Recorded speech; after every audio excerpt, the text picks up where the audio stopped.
Just sign it, my wife demanded with her attorney watching. I signed my name and walked out. The next morning, her lawyer called, his voice a whisper.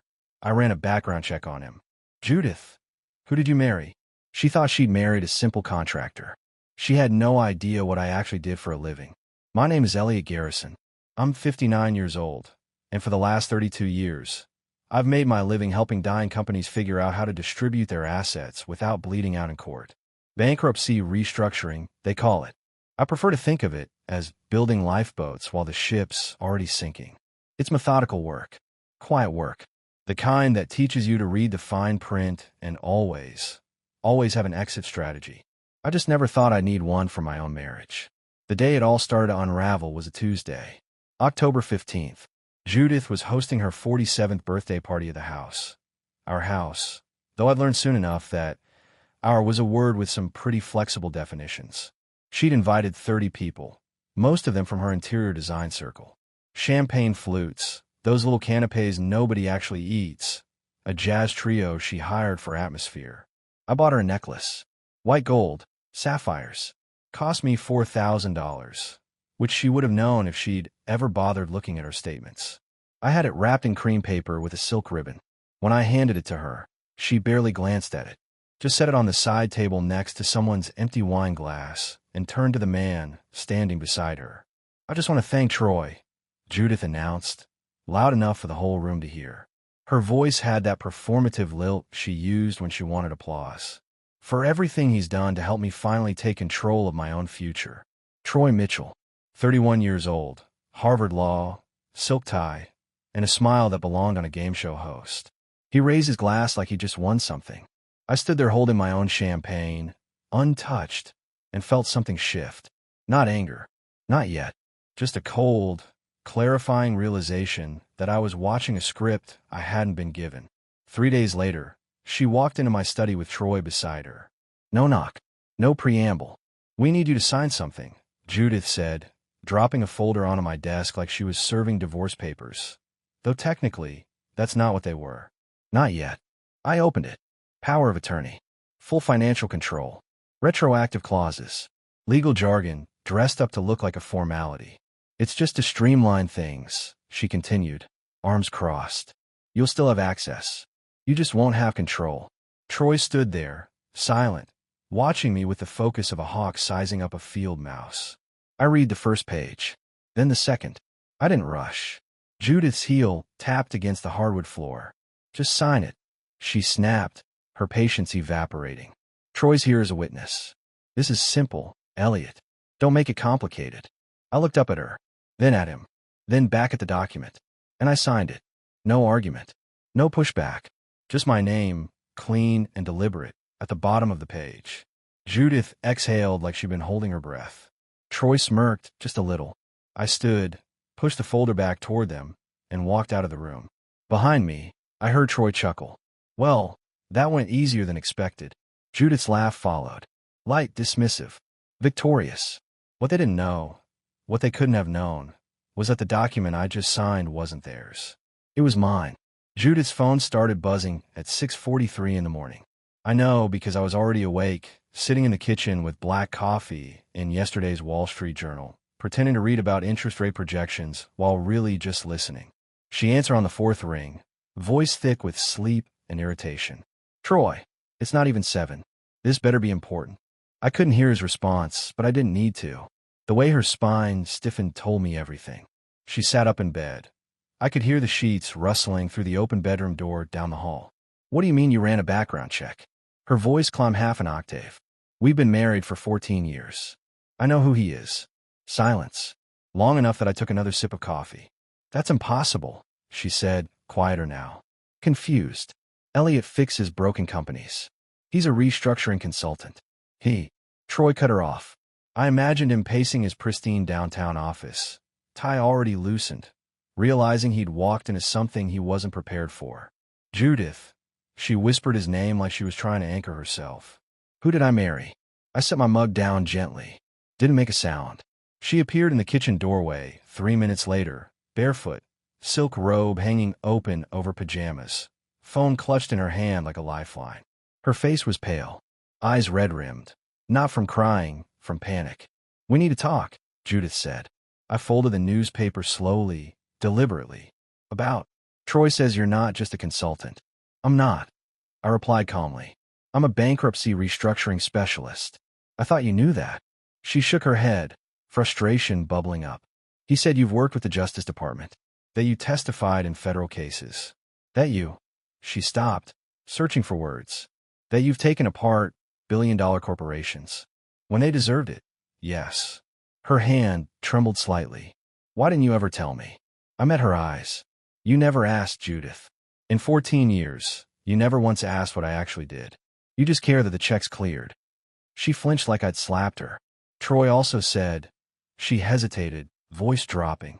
"He said the document I had you sign. There's a clause. Something about third-party legal influence." "There is," I confirmed. "What does that mean?" I stood, rinsed my coffee mug in the sink, and turned to face her.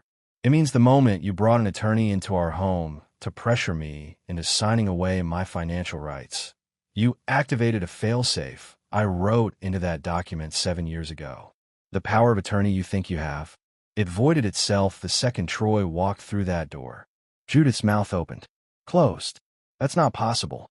"It's entirely possible. I built that clause specifically for this scenario. You want to control, Judith. I gave you pen and paper.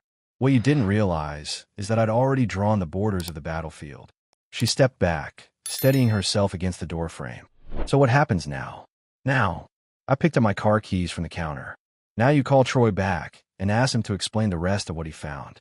Because if he did his job right, he also discovered that our joint accounts were restructured 32 days ago, that the house title's been held in a closed trust since 2018, and that your access to anything with my name on it expired the moment you decided I was an obstacle instead of partner." Her face drained of color. "You're lying." "I don't need to lie, Judith. I just needed you to underestimate me." I walked past her toward the garage. "Oh, and one more thing. That necklace I gave you at your party, the one you didn't bother opening, it's worth $4,200. You might want to sell it. You're going to need the cash." I left her standing there, phone buzzing in her hand, Troy probably calling back with more bad news. The garage door closed behind me with a soft, final click. The county clerk's office smelled like old paper and burnt coffee. I'd been there twice before, once to file the original trust documents, once to update them when Judith started getting too interested in our financial future. Both times, I'd walked out with exactly what I needed: legal protection wrapped in bureaucratic anonymity. Judith showed up 3 days after our kitchen confrontation. I knew because Margaret called me from her office up north. "Your wife just tried to pull the property deed," Margaret said, her voice calm and professional as always. Clerk told her there's no record of her name on the title. I was standing in a hardware store parking lot in Burlington, 50 miles from home, picking up supplies for a project that didn't exist. Just keeping busy, staying visible, letting her flail. "How'd she take it?" I asked. "About as well as you'd expect. She threw her phone at the wall, apparently. Didn't break, but the clerk said she could hear it from the next room." I allowed myself a small smile. "Did she ask about the trust?" "She tried. They told her it's a closed trust, been active since 2016. She demanded to see the documents. They explained that closed trusts aren't public record, and she'd need a court order." 2016. 2 years before we even talked about buying the house on Lexington Ridge. The house Judith had personally redesigned, top to bottom, spending $60,000 on imported tile and custom cabinetry. The house, she told everyone in her book club, was finally exactly what I always dreamed of.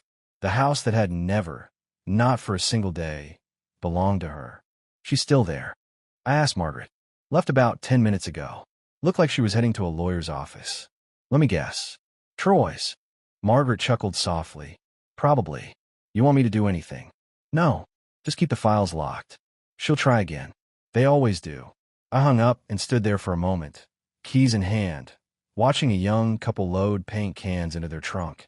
They were laughing about something, probably arguing over colors, probably thinking they were building a life together. I used to think that too. My phone buzzed. A text from a number I hadn't seen in 6 years. "Dad, we need to talk. Call me. Lauren." I stared at the message. Lauren, my daughter from my first marriage. 34 years old. Marine JAG officer turned civilian defense attorney. We'd been estranged since Judith came into my life. Not because Lauren hated her, but because Judith made it clear there wasn't room for both of them. I called. She picked up on the first ring. Took you long enough. I'm in a parking lot in Burlington, I said. What's going on? I got a very interesting phone call this morning, Lauren replied. Her voice had that sharp, controlled tone she used in court. From a man named Troy Mitchell. He wanted to know if I had any information about trust structures you might have established before your current marriage. My jaw tightened. What did you tell him? I told him to go to hell, and hung up. A pause. Then I called Margaret. She filled me in. She shouldn't have. Dad, stop. Lauren's voice softened, just slightly. I'm not calling to judge you. I'm calling because I want in. I leaned against my truck. And on what? Whatever you're doing to protect yourself from that woman. I've been waiting for this phone call for 8 years. She tried to erase me from your life. Now it's my turn. Something in my chest loosened. Not relief. Not quite. But close. You sure? I asked. I'm a lawyer, Dad. I spent 4 years in the Marine Corps prosecuting fraud cases. You think I'm going to let some interior designer and her boy-toy attorney take apart my father? I smiled. A real one this time. When can you get here? I'm already on my way. I'll be there by tonight. Troy Mitchell's office was in a glass tower downtown, the kind of building that screamed ambition but whispered insecurity. I'd never been inside, but I'd done my research. He graduated from Harvard Law 6 years ago, passed the bar on his second try, and spent most of his career chasing personal injury cases and estate disputes. He was good at looking competent. He just wasn't competent. Judith scheduled an emergency meeting with him the day after the county clerk incident. I know because Troy made the mistake of sending her a calendar invite through their shared Google account, which I still had access to. Old habit. Never assume someone's logged you out. I didn't attend the meeting. I didn't need to. But Lauren did. She walked into Troy's office at 2:15, 20 minutes after Judith arrived, dressed in a charcoal suit and carrying a leather briefcase that had seen more courtrooms than Troy ever would. According to Lauren's account later that evening, Judith's face went white the moment she walked in. What are you doing here? Judith demanded. Lauren didn't sit. She stood at the head of the table, opened her briefcase, and pulled out a folder. I'm here representing Elliot Garrison in matters related to asset protection and trust administration, Lauren said coolly. I understand you've been trying to access property records that don't belong to you. Troy cleared his throat. Miss Garrison, this is a private consultation. It stopped being private the moment you called me this morning asking about my father's financial structures, Lauren interrupted. That was a mistake, Mr. Mitchell. A big one. She slid a document across the table. Troy picked it up. His face went pale. What is this? Judith whispered. It's a cease and desist, Lauren explained. You are hereby notified to stop all attempts to access, alter, or claim ownership of any assets held under the Garrison Family Trust, established in 2016. Any further action will be considered harassment and will be met with legal consequences. Judith's hands shook. That's my house. No, Lauren said simply. It's not. It never was. You've been living in a property owned by a closed trust, of which you are not a beneficiary. You have no legal claim to it, no ownership stake, and, as of 72 hours ago, no residency rights. You can't kick me out of my own home. Again, Lauren said, her voice colder now, it's not your home. And yes, we can. The trust documents include a clause allowing for immediate revocation of residency in cases of financial malfeasance or attempted theft. Bringing an attorney into the home to coerce my father into signing over his assets qualifies. Troy finally found his voice. This is absurd. We'll fight this in court. Lauren turned to him, and I imagine the look she gave him was the same one she used on hostile witnesses. You're welcome to try, Mr. Mitchell. But let me save you some time. I've prosecuted fraud cases for the Marine Corps. I've dismantled shell corporations in federal court. And I've spent the last 6 hours reviewing every document you filed on behalf of Mrs. Garrison. She tapped the folder. You missed the residency clause. You missed the coercion activation. And you missed the fact that the power of attorney you witnessed was voided the second you walked into that room. Troy's mouth opened. Closed. So here's what's going to happen, Lauren continued. Mrs. Garrison is going to vacate the property within 30 days. She will not attempt to access any financial accounts, properties, or assets held under my father's name. And you, Mr. Mitchell, are going to advise her to comply. Because if you don't, I will personally file a bar complaint for legal malpractice and conflict of interest. Judith stood abruptly, chair scraping against the floor. This isn't over. Lauren smiled. Not warmly. Yes, it is. You just don't know it yet. Judith hit the bank at 9:30 on a Thursday morning, dressed like she was going to war. Tailored blazer, heels that clicked against the marble floor like gunshots, oversized sunglasses she didn't bother removing indoors. I wasn't there to see it, but the bank manager, Neil Kowalski, a guy I'd known for 12 years, called me 20 minutes after she left. Your wife just tried to withdraw from the joint savings, Neil said, his voice carefully neutral in that way bank employees perfect when they're delivering bad news. I was sitting in Lauren's rental car outside a coffee shop in Montpelier, going through paperwork. Lauren was inside grabbing us both something caffeinated and overpriced. Try, I asked. Access denied. She's listed as a secondary account holder with revoked signing privileges. Has been for about 5 weeks now. 5 weeks. Right around the time Judith started those late-night phone calls with Troy. Right around the time she stopped asking how my day was and started asking where certain documents were kept. How'd she take it? I asked. Neil hesitated. She threw her purse at the counter. Didn't break anything, but it made quite a scene. Then she demanded to speak to the branch president. And I'm the branch president. I explained that account modifications require dual authorization and that you'd file the changes through our estate planning division. She said it was illegal. I told her it was the opposite. I could picture Judith's face, that particular shade of red she turned when things didn't go her way. She threatened to sue. She threatened a lot of things, none of them particularly coherent. Neil paused. Elliot, she also tried to access the Delaware account. That got my attention. The Delaware account wasn't just savings. It was the operational fund I'd built over 15 years.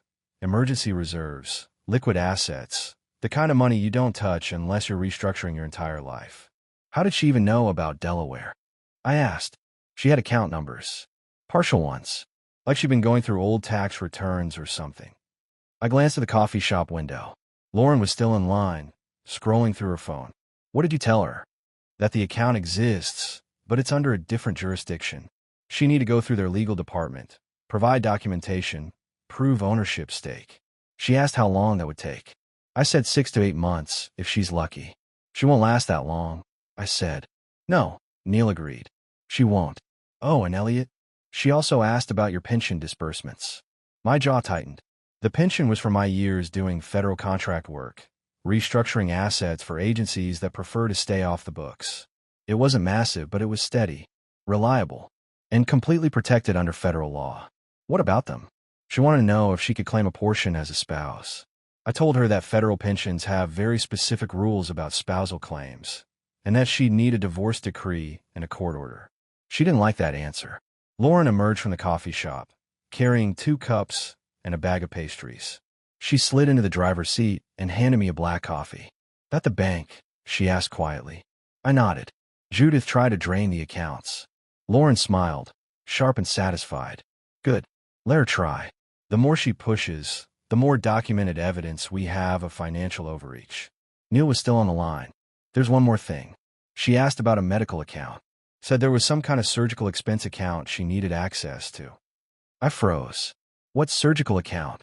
She mentioned a clinic. Something about outstanding balances. She seemed pretty desperate about it.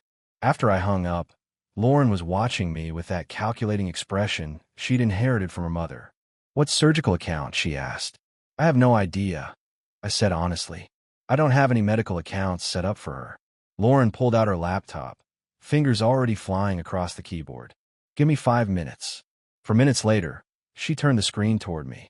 It was a billing statement from a cosmetic surgery clinic in White Plains. The patient name, Judith Garrison. The procedures, rhinoplasty, chin augmentation, eyelid lift. The total, $127,000. I stared at the number. She never mentioned any of this.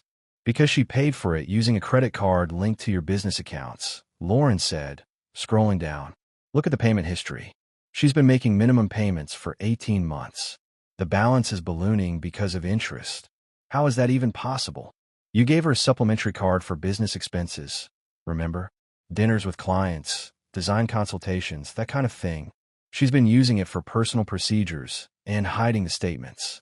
I felt something cold settle in my stomach. Not anger. Not betrayal, just a deepening understanding of how long this had been going on. Can they come after me for this? I asked. Lauren shook her head. Not if we play it right. The card's in her name. The account's flagged as supplementary, not joint. We can make the case that she committed fraud by misusing business credit for personal expenses. The clinic might not be happy, but they'll go after her, not you. She closed the laptop. Dad, how much else don't you know? I looked out the window at the quiet street, the autumn leaves drifting down, the ordinary people living ordinary lives. I'm starting to think everything, I said. The envelope arrived at Judith's sister's house on a Monday afternoon. I know because Caroline, Judith's younger sister, the one who'd always been skeptical of me, called Judith in a panic, and Judith, in turn, called Troy.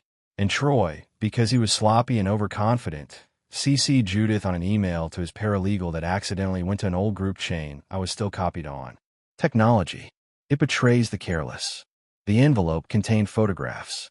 Not explicit, not illegal, just deeply, politically inconvenient. Judith and Congressman Peter Aldrich. At a restaurant in Hartford. At a fundraiser in Greenwich.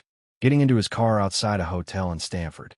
The photos were dated, time-stamped, and remarkably high resolution. Professional work.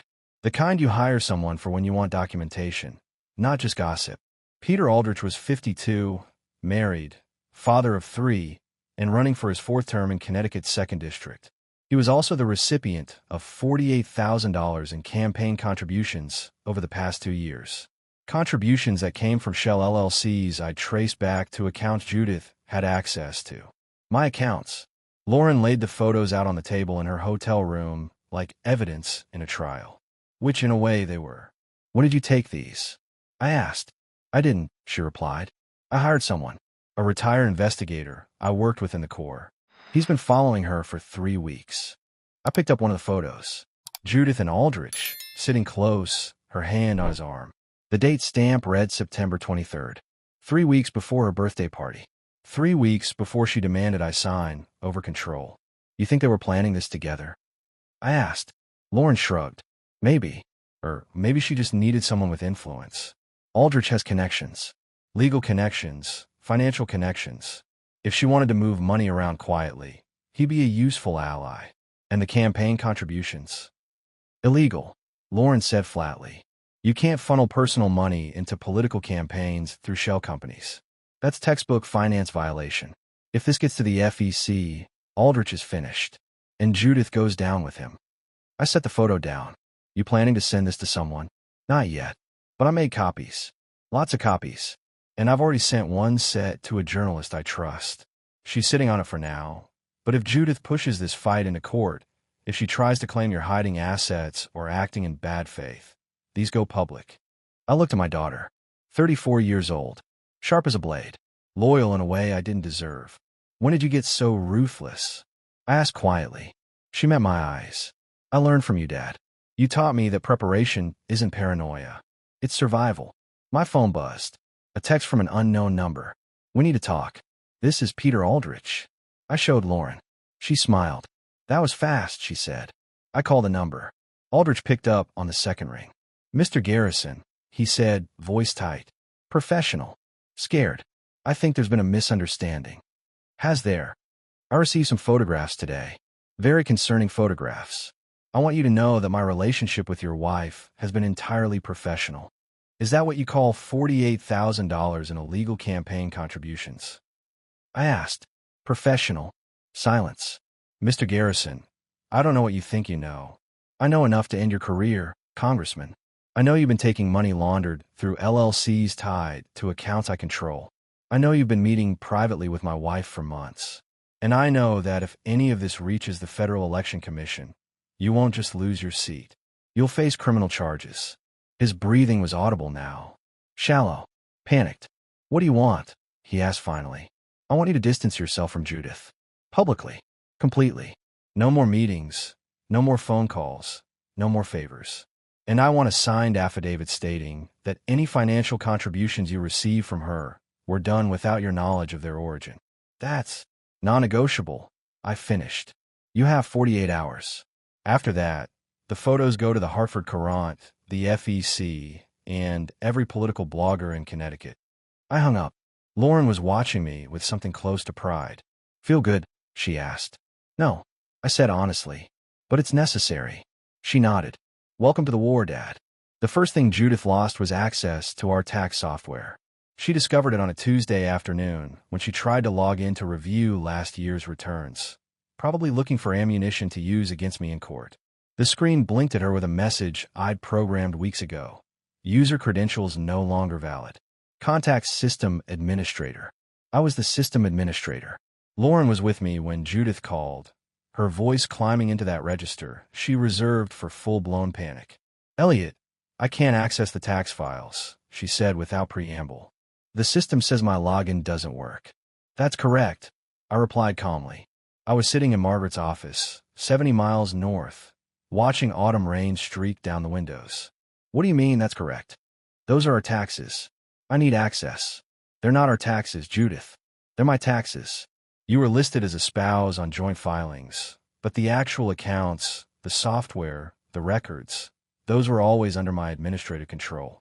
When you try to seize financial authority, you triggered a security protocol I'd built into the system. Silence. Then, you planned this. I prepared for this. I corrected. There's a difference. She hung up. 3 hours later, she tried to access our shared cloud storage. Gone. The folder labeled Garrison Financial Records that had existed for 8 years simply wasn't there anymore. Not deleted, relocated.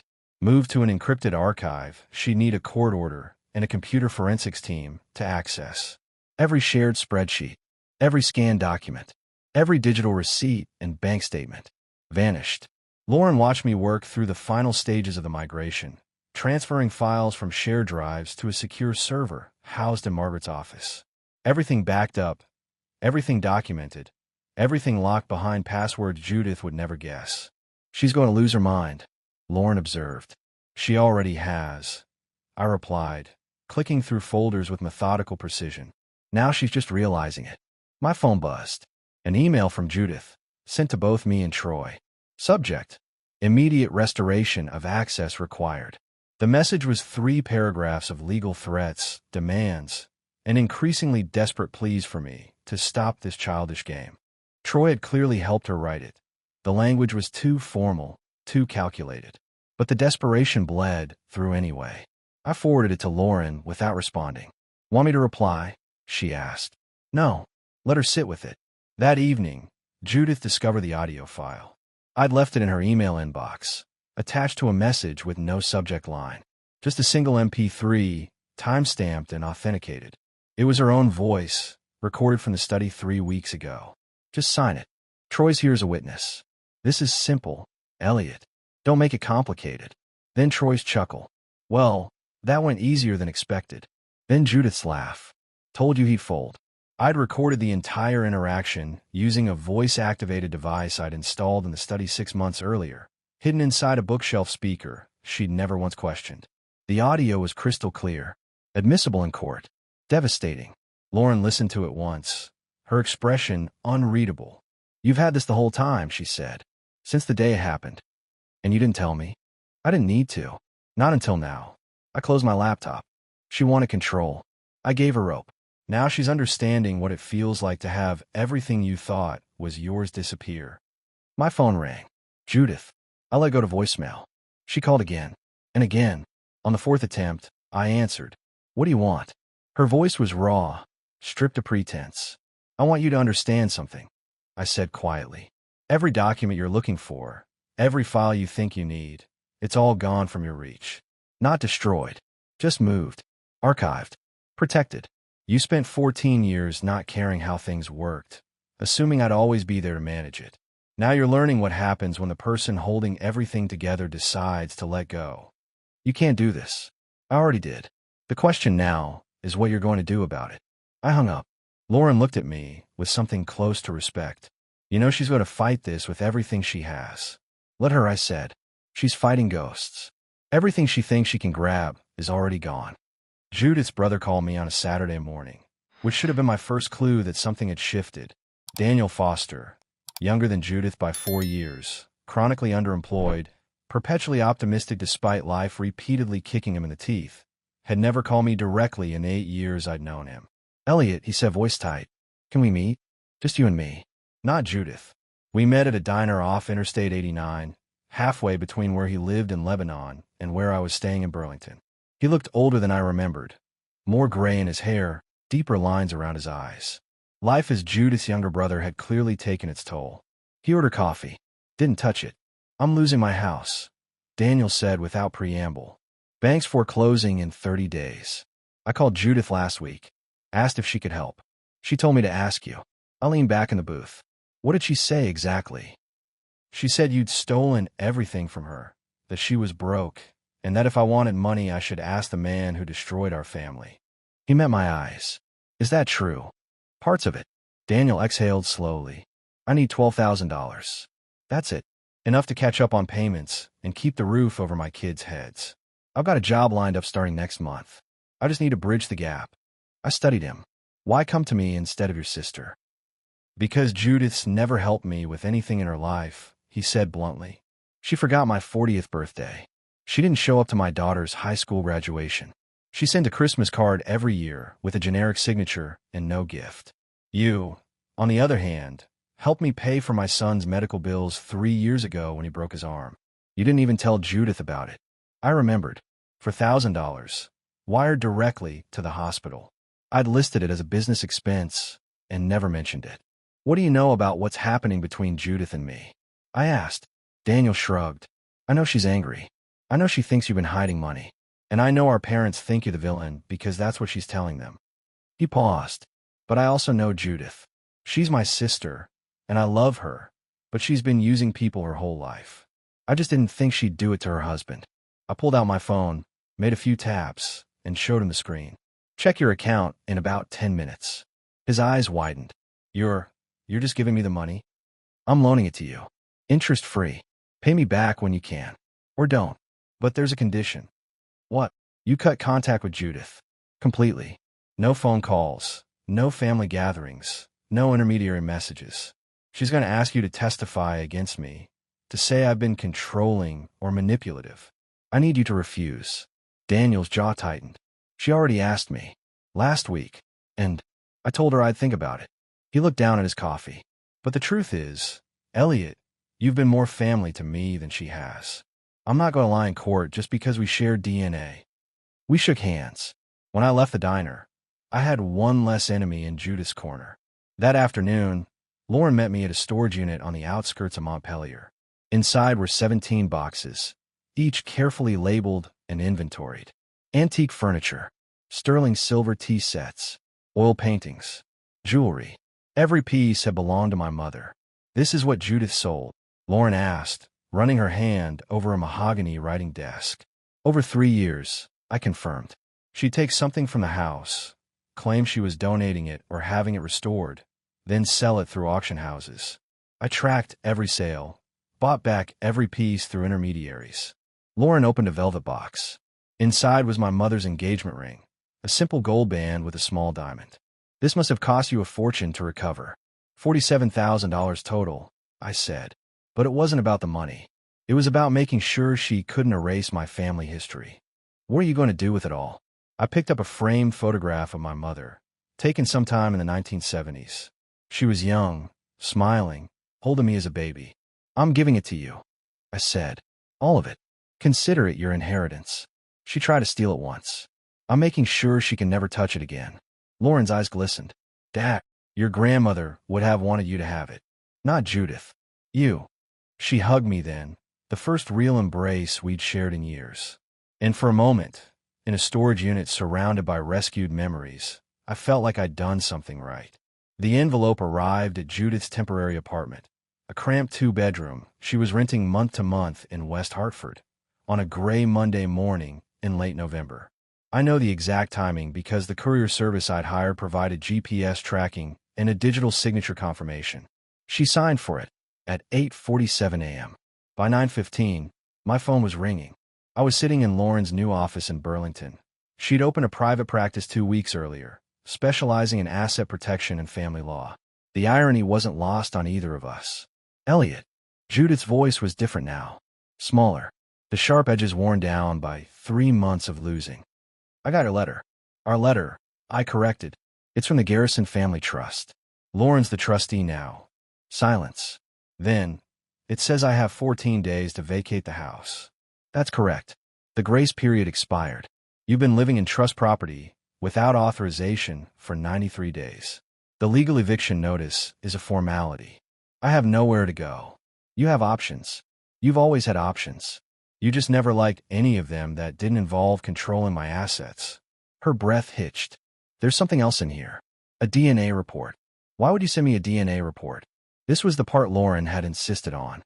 The final piece. The one that made everything else make sense. Because you try to challenge Lauren's authority as trustee, I said calmly. You filed a motion claiming she had a conflict of interest. Your attorney suggested that perhaps Lauren wasn't actually my daughter, that maybe the trust should be invalidated on those grounds. I never said that. Troy said it. In a court filing. Which means you authorized it. I leaned back in my chair. So we had the test done. 99.97% probability of paternity. Lauren's my daughter, Judith. She always has been. And now there's scientific proof that your attempt to discredit her was baseless. That's not. I didn't mean. There's also a second DNA report in that envelope, I continued. From a child you've never met. A boy named Cameron. 12 years old when I first met him through the foster care system. 16 now. I've been his legal guardian for 4 years. The adoption was finalized last month. The line went completely silent. You adopted a child, Judith finally whispered. During our marriage. I became a foster parent during our marriage. The adoption happened after you tried to seize my assets. Cameron needed stability. I could provide it. You were too busy redecorating houses you didn't own to notice I've been mentoring a kid from the youth center every Thursday for 3 years. You never told me. You never asked what I did on Thursdays. You assumed I was working late. I was. Just not at the office. I glanced at Lauren, who was watching me with quiet pride. Cameron's 17 now. Full scholarship to Cornell. Engineering program. He wants to design infrastructure for developing countries. That's the kind of legacy I'm building, Judith. Not beach houses and designer furniture. People, why are you telling me this? Because you're going to see the trust distribution when this goes to court. Cameron's listed as a beneficiary. So is Lauren. So is Daniel. Actually, your brother's mortgage is paid off as of this morning. My first wife's medical bills are covered through a fund I established. Even your parents have a small stipend, though they don't know it yet. And me. Her voice was barely audible. You're listed as a former spouse entitled to nothing. Because you brought nothing, built nothing, and tried to take everything. I stood, walked to the window, overlooking the quiet street. The house goes on the market next week. Proceeds go into the trust. You have 14 days to remove your personal belongings. After that, anything left behind becomes trust property. This is cruel. No, I said quietly. This is consequences. You want to play games with a man who builds lifeboats for sinking ships. You just didn't realize I'd already built mine years ago, and there was never a seat for someone who'd drill holes in the hull. I hung up before she could respond. Lauren looked at me across the desk. How do you feel? Tired, I admitted, but finished. The DNA test with Cameron was a nice touch, she said. Showing her you'd build a whole family she didn't even know existed. It wasn't a touch. It was the truth. She spent 14 years in my house and never once noticed I was raising a son. Where is he now? College visit. MIT. He's deciding between there and Cornell. I smiled slightly. Smart kid. Reminds me of you at that age. Lauren's expression softened. You did good, Dad. We did good. I corrected. You came back when I needed you. That matters more than any trust document. For months later, I stood on a balcony in Lagos, Portugal, watching fishing boats navigate the harbor under a sky so blue it looked photoshopped. The apartment behind me was modest. 2 bedrooms, white walls, terracotta floors. Nothing like the showcase house Judith had designed. This place felt lived in. Real. Lauren had helped me find it. Cameron had helped me pack. The house on Lexington Ridge sold for $840,000. After fees and closing costs, the trust cleared $792,000. It was divided according to the distribution plan I'd written 5 years ago.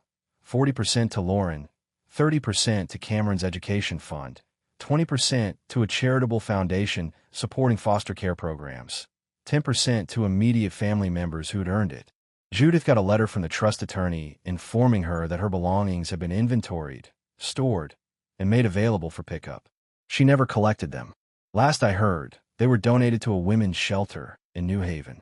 Troy Mitchell lost his law license 6 weeks after our case concluded. The Connecticut Bar Association found that he'd committed malpractice by failing to identify the coercion clause, conflict of interest by maintaining a personal relationship with a client, and witness tampering by contacting Lauren without proper authorization. He's working as a paralegal now. If he's lucky. Congressman Aldrich announced he wouldn't seek re-election. The FEC investigation quietly closed after he paid a substantial fine and agreed to stricter campaign finance oversight. Judith's name appeared in exactly one footnote of the final report. She threatened to sue me for defamation. Her new attorney, not Troy, advised her that truth isn't defamation. My phone buzzed. A text from Cameron. Accepted to MIT. Engineering. Full ride. Thank you for everything, Dad. Dad. He started calling me that 3 months ago. It still made something warm settle in my chest. Lauren called an hour later. You see Cameron's news? She asked. I did. You. He texted me right after you. Said his annoying older sister would want to know. She laughed. I like this kid. He likes you too. Says you're scarier than his calculus professor. Good. Someone needs to keep him humble. A pause. How's Portugal? Quiet. Warm. Nobody knows me here. It's perfect.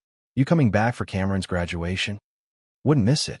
And after that, I looked out at the ocean, at the endless blue horizon. I don't know yet. Maybe I'll stay here. Maybe I'll go somewhere else. The trust is set up to run itself. You're the trustee. Cameron's got his path. I'm just free. You earned it, Dad. After we hung up, I poured myself a glass of wine, local vintage, nothing fancy, and sat on the balcony as the sun began to set. Somewhere back in Connecticut, Judith was probably still trying to figure out how she'd lost everything. Somewhere in Massachusetts, Cameron was celebrating his future. Somewhere in Vermont, Lauren was building a law practice that would help people protect themselves from exactly what Judith had tried to do to me. And I was here, 60 years old, financially secure, legally untouchable, surrounded by people I'd chosen, not just married into. I'd spent 32 years building lifeboats for other people's disasters. It took me 14 years of marriage to realize I needed to build one for myself. The wine was good. The sunset was better. And for the first time in years, I felt like I could breathe.